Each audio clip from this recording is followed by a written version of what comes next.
Today's video is about this guy and his lies. Was doing a little bit of reading and I came by him, and boy oh boy, the things he said, the caucasity of it all. I think this man right here is the founding father of cultural appropriation, because he wanted to give white people the credit for African culture and civilization. Yeah, I know, insane. Now let's get into it. So these are bronze heads that were made sometime before the 15th century by the Yoruba people of Ife, Nigeria. And the markings you can see on their faces are called tribal marks.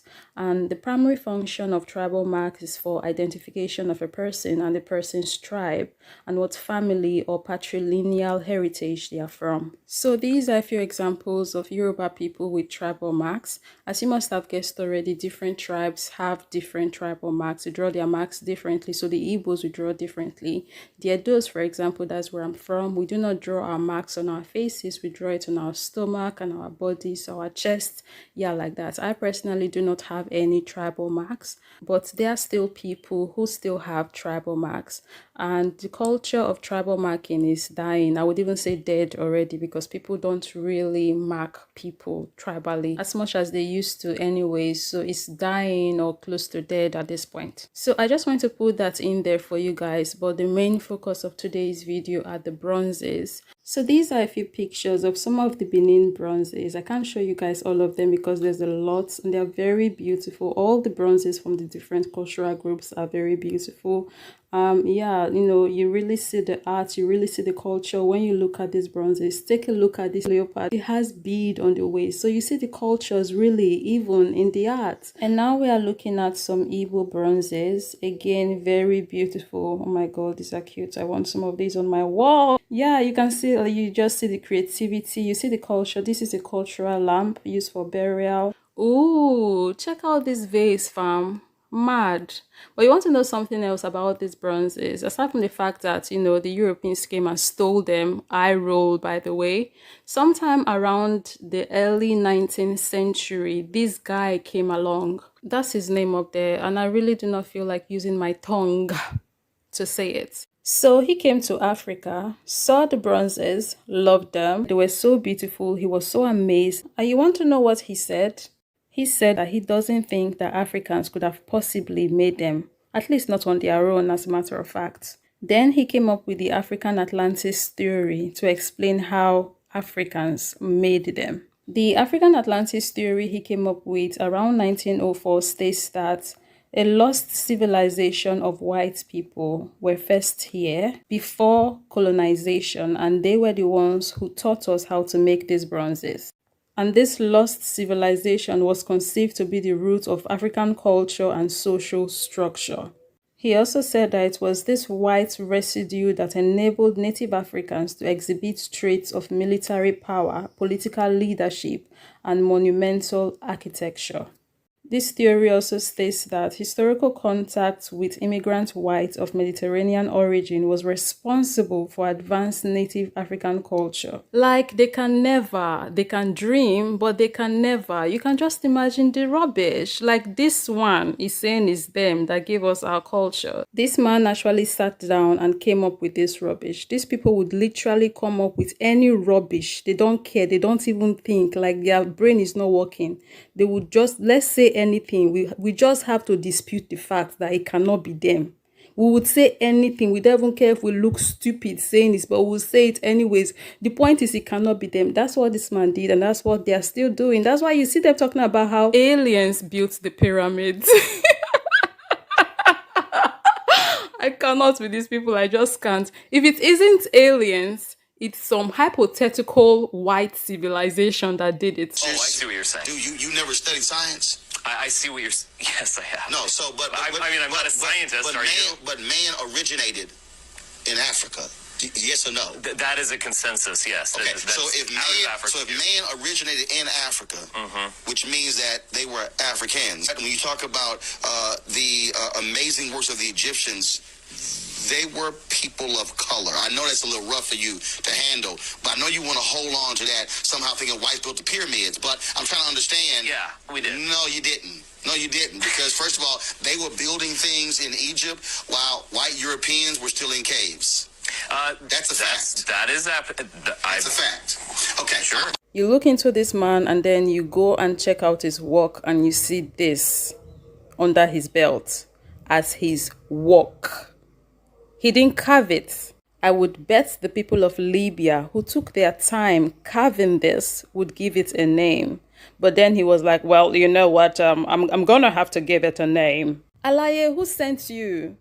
When your mates were having talents and being artistic and creative and carving, where were you and what were you doing? Acting like whitewashed Adam, naming stuff. Get the F out of here. I want to see thief, liar, lazy, no talent, no dignity nor integrity under your belt, man, because that's accurate. So no, this is not his work. He did not carve it. He did not discover it. This rock did not fall from the heavens with these carvings on it. You cannot give a name to something that you did not create and most likely already had a name and then say it's your work. Why didn't he get his own rock, carve it, and then name it? And also, he took with him our bronze heads. Why didn't he make his own bronze heads when he got here?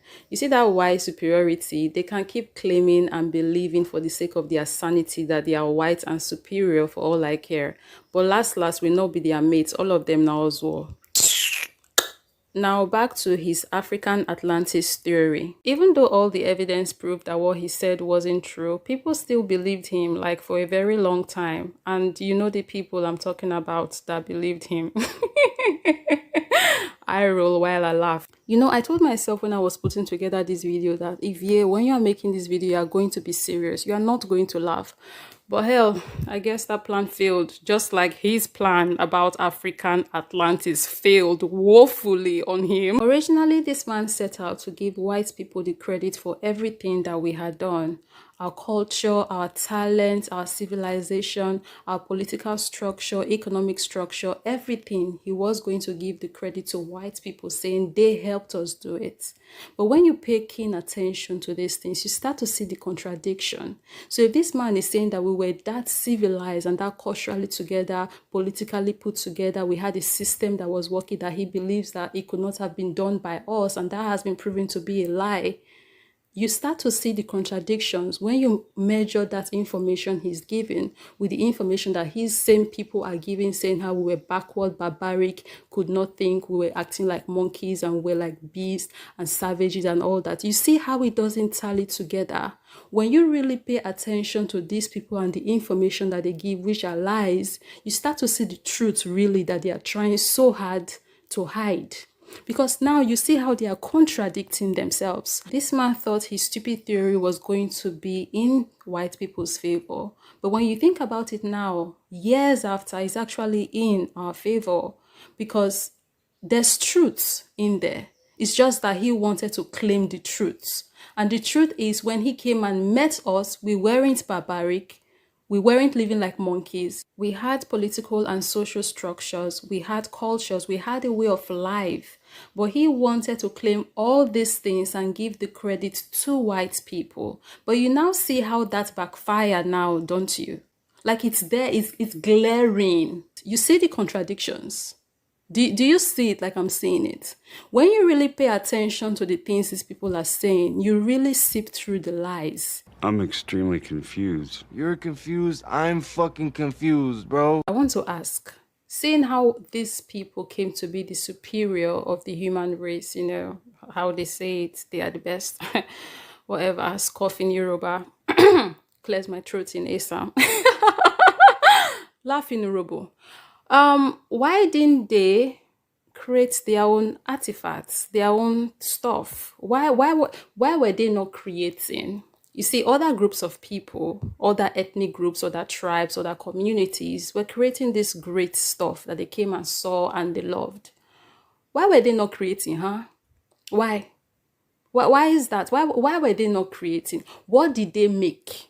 Take the British Museum, for example. There is nothing freaking British about it. It's a crime scene. When you look at the British Museum, you are looking at a crime scene. The only difference is the police isn't coming in to take the evidence. That's the only difference, but it's a freaking crime scene. Our way superior race of the human race. What were you people doing? Not creating yours. Mr. and Mrs. Superior, what were you people doing? Walking around the face of the earth like who eats dog leg? What were you people doing? Not creating your own sticky hands, sticky fingers. What were you people doing? Watch this.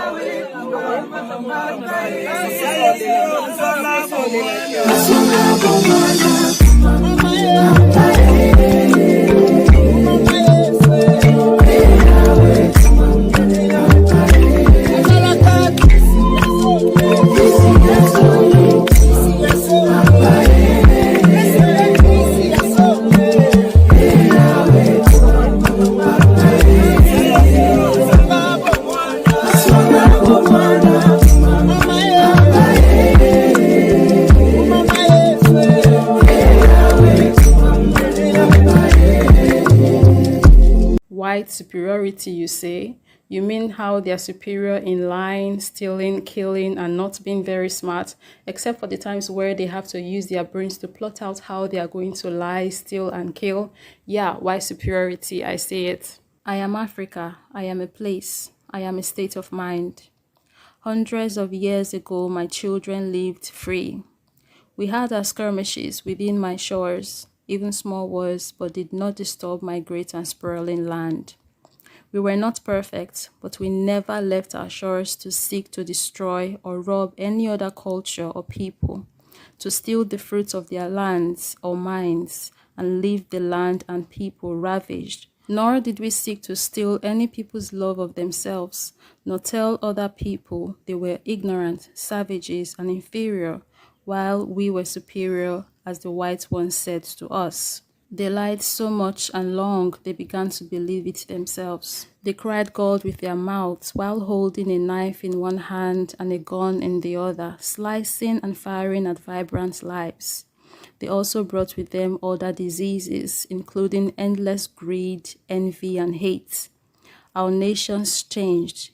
They killed for land, women, or gold, spreading their savageness to all others. And now they have influenced others. Ending on this beautiful write-up from this book by J. California Cooper titled The Wake of the Wind. Let me know down below in the comment section what your thoughts are. Stay blessed, always stay strong, confident.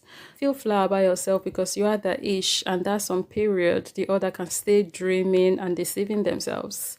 Do have a very, very lovely day. I'll see you guys in the comment section and in my next video. Bye! If you're black, listen to the sound.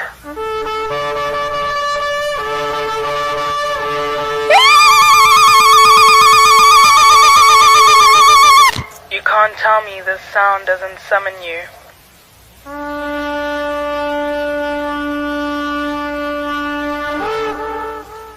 Our ancestors would use the kudu horn to gather everybody in the village.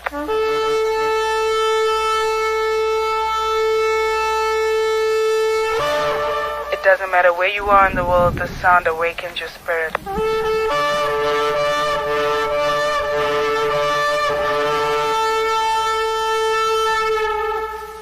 The sound of a kudu horn and sometimes an elephant tusk.